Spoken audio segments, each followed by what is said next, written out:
वापस से हमारे पास में एक बड़ा इंटरेस्टिंग क्वेश्चन है जो कॉन्सेप्ट जो सेंटर ऑफ मास से रिलेटेड है ना। क्वेश्चन में गिवन है a log of wood of length L and mass M is floating on the surface of river perpendicular to banks. Okay, one end of the log touches the bank.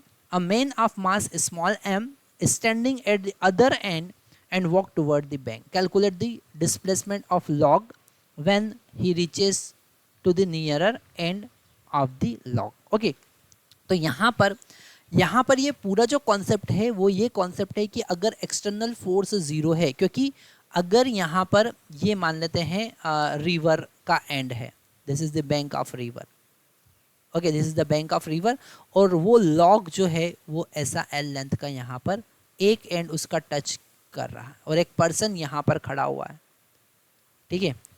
अगर इसका mass capital M है और इसका mass small M है ना, तो इसका centre of mass इस पर्सन के थोड़ा करीब होगा, मतलब this is the line of centre of mass. हम यहाँ पर सेंटर ऑफ मास का लाइन ड्रॉ कर लेते हैं, this is the line of centre of mass. Centre of mass यहीं पर रहेगा क्योंकि एक्सटर्नल फोर्स जीरो। हम यहाँ पर लिख सकते हैं सिंस जब वो मूव करेगा no external force acting, thus center of mass remain fixed, thus center of mass remain fixed, fixed रहेगा, चेंज नहीं होगा। तो अब भैया अगर वो चेंज नहीं होगा तो ये पर्सन जब इधर जाएगा, ये पर्सन जब यहाँ पर जाएगा तो ये लॉग मान लेते हैं एक्स डिस्टेंस से शिफ्ट हो गया। कितना शिफ्ट हो गया? एक्स डिस्टेंस शिफ्ट हो गया और पर्सन यहाँ पर आ गया, है ना, एक्स डिस्टेंस से शिफ्ट हो गया और सेंटर ऑफ मास का इनिशियल पोजीशन फाइनल पोजीशन के बराबर। तो हम यहाँ पर लिख सकते हैं सेंटर ऑफ मास का initial position centre of mass के इनिशियल पोजीशन फाइनल पोजीशन के बराबर होगा, है ना।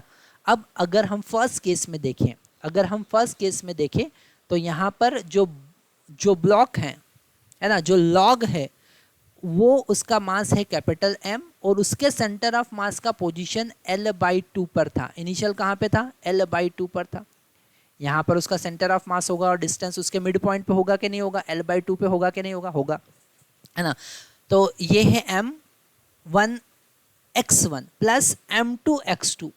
तो जो पर्सन है वो कितने डिस्टेंस पे खड़ा हुआ है? इनिशियली वो L डिस्टेंस पे खड़ा हुआ है।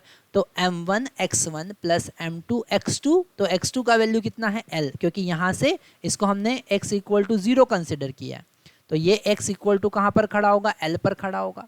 Divided by total mass that is capital M plus small m is equal to final. अब जब वो x डिस्प्लेसमेंट कवर किया उसने, तो यहाँ पर अब अगर हम उस लॉग के सेंटर ऑफ मास का पोजीशन देखेंगे, हम यहाँ पर कलर चेंज कर लेते हैं, लॉग के सेंटर ऑफ मास का पोजीशन देखेंगे तो वो होगा x प्लस L/2। कितना होगा? x प्लस L/2, है ना। तो हम लिखेंगे m into x plus L/2, m1x1 वापिस से वही फार्मूला आ गया, प्लस स्मॉल m, पर्सन कहाँ पे पहुँच गया? x पे पहुँच गया। अब पर्सन का डिस्टेंस कितना है? x पर आ गया, divided by capital M plus small m, ठीक है ना। हमने इनिशियल सेंटर ऑफ मास का लोकेशन निकाला, फिर शिफ्ट होने के बाद सेंटर ऑफ मास का लोकेशन निकाला और इक्वल कर दिया, है ना। यहाँ पर ये सारे कॉन्सेप्ट आपको वैल्यूज जो है वो याद रखना पड़ेगी। क्यों? क्योंकि उसी के बेसिस पे करेक्ट आंसर आएगा, ये डिनोमिनेटर कैंसिल हो जाएगा, है ना। अगर हम इसको सॉल्व करें तो हम यहाँ पर लिख सकते हैं capital M into L/2, capital M into L/2 plus small m into L is equal to capital M into x, capital M into x plus small m into L/2, है ना, plus small m into x। Sorry, यहाँ पर capital M आएगा, capital M into capital M into L/2। तो ये capital M into L/2 से capital M into L/2 cancel हो जाएगा और इस कैपिटल M को हम नेगेटिव साइड लेकर आएंगे।